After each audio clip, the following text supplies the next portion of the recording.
HS 2024 স্টুডেন্টসদের সুবিধার্থে আমি যে পর্যায়ক্রমে এবিটিএ টেস্ট পেপারের ডুয়াস ডাইরেক্টেড প্রবলেমগুলো সমাধান করে চলেছি তারই নতুন একটা পেজ নাম্বার 324 নিয়ে আজকে আমরা আলোচনা করব।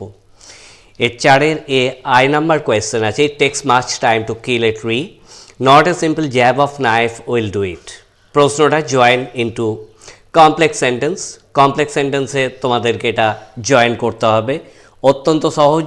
বিকজ দিয়ে জয়েন করো, it takes much time to kill a tree because a simple jab of knife will not do ইট।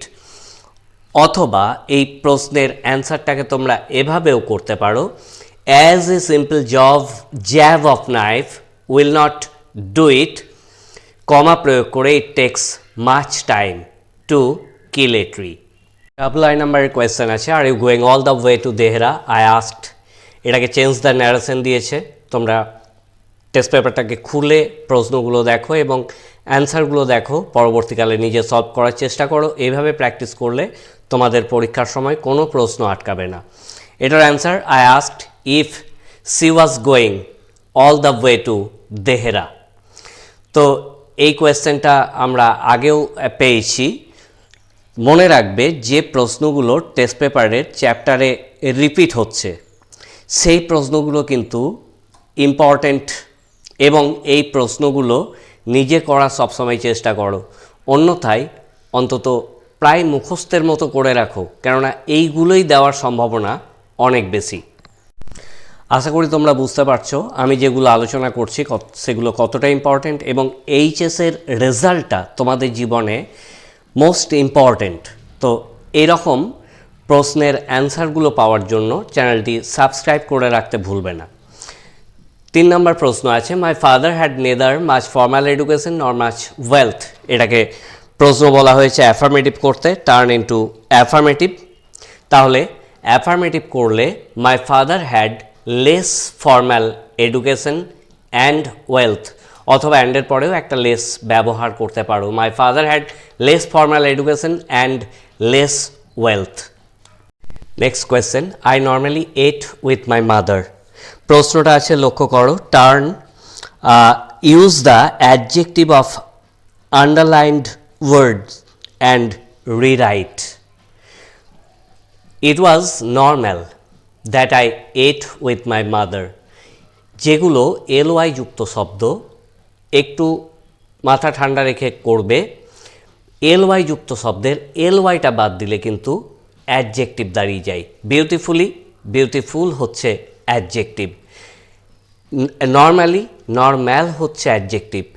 এই ধরনের যেগুলো এলওয়াই যুক্ত শব্দ আছে, এভিডেন্ট অ্যাডজেক্টিভ। তো এলওয়াই যোগ করলে অ্যাডজেক্টিভ প্লাস এলওয়াই করলে অ্যাডভার্ব হয়, এবং এলওয়াইটা বাদ দিলে অ্যাডজেক্টিভে দাঁড়িয়ে যাবে। এগুলো ছোট ছোট টিপস মনে রাখার চেষ্টা করবে।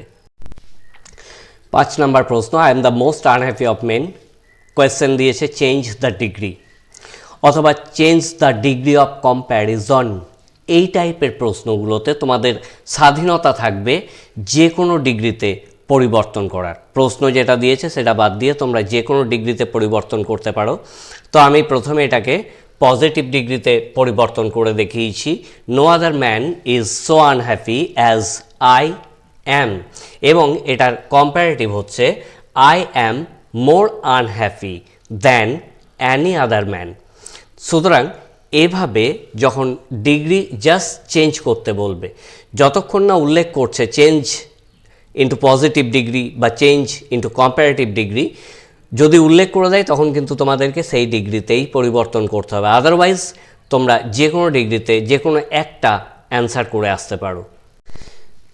এই চ্যাপ্টারের শেষ প্রশ্ন, she was silent, turn into negative sentence, rewrite as negative sentence দেওয়া আছে। তাহলে সি ওয়াজ সেইং নাথিং, নাবাচক বাক্যের প্রয়োগ হয়ে গেল। এটাকে she was not talking anything, বা she was not saying anything, she was not saying nothing, এইভাবে তোমরা বিভিন্নভাবে অ্যান্সারটা করতে পারো। তোমরা প্র্যাকটিস করে যাও, এবং কোনো সমস্যা থাকলে আমাকে জানাতে ভুলবে না।